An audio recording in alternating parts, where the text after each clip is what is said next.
Welcome students, this is ninth lecture and last lecture of chapter 1 introduction.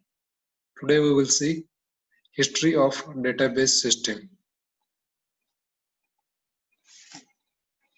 So techniques for data storage and processing have evolved over the years. Now in this lecture we are going to see how the research is from 1950 up to late 90s. So 1950s and early 1960s one phase was there.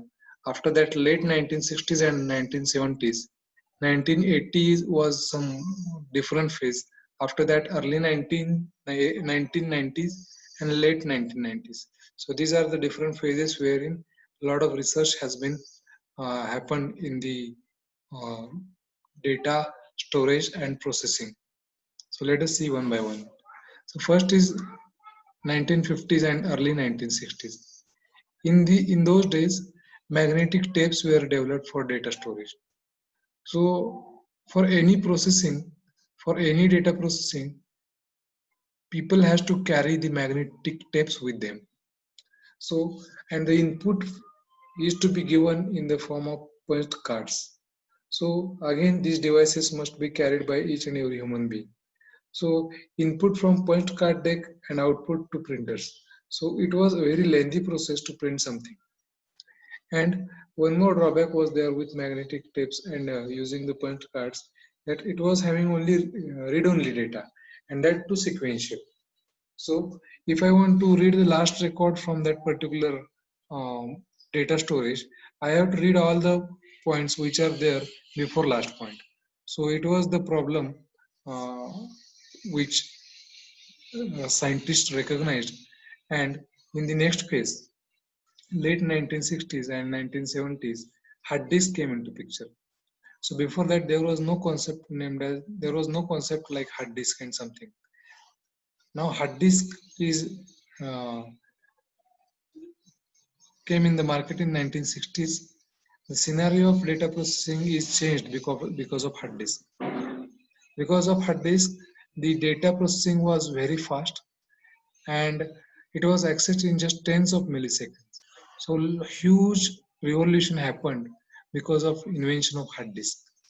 And because of hard disk, the data read was sequential, as well as we can switch directly to the particular location in the hard disk and read the data. So this is what happened in late 1960s and 1970s. Let us come to the 1980s.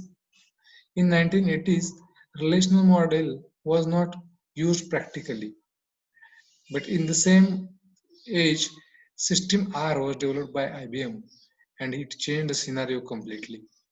So it was for IBM's first relational database product named as SQL, and this research in 1980s again changed the database, data access and data processing in a huge manner. And early 90s, SQL was designed primarily. So this SQL got huge response in 1990s compared to the late 1990s, 1980s. So parallel databases were introduced in early 1990s. Parallel database means what? At a time, a person can read the values from two different databases. At a time means parallel. In early 90s, object relational support also started. So object-oriented languages came into picture to support these relations. So this happened in early 1990s. So now late 1990s was the most inventing part, most important part for the computer science engineers, and explosive growth of the WWW, that is World Wide Web, is started. So very high transaction processing rates and very high reliability with 24 into 7 availability, data processing was started. So huge change is happened in late 1990s. High reliability and 24 into 7 availability. It supported web interfaces to the data also.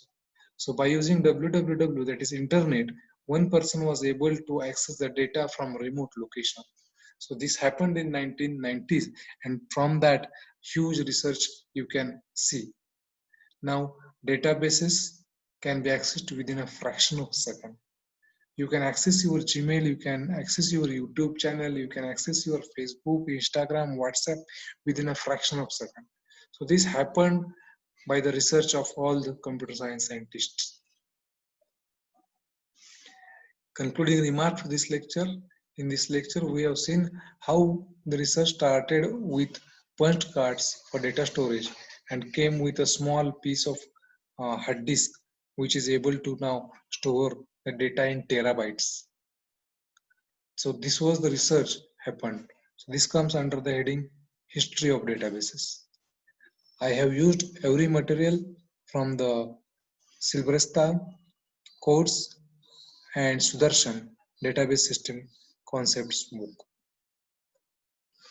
Thank you. Happy learning.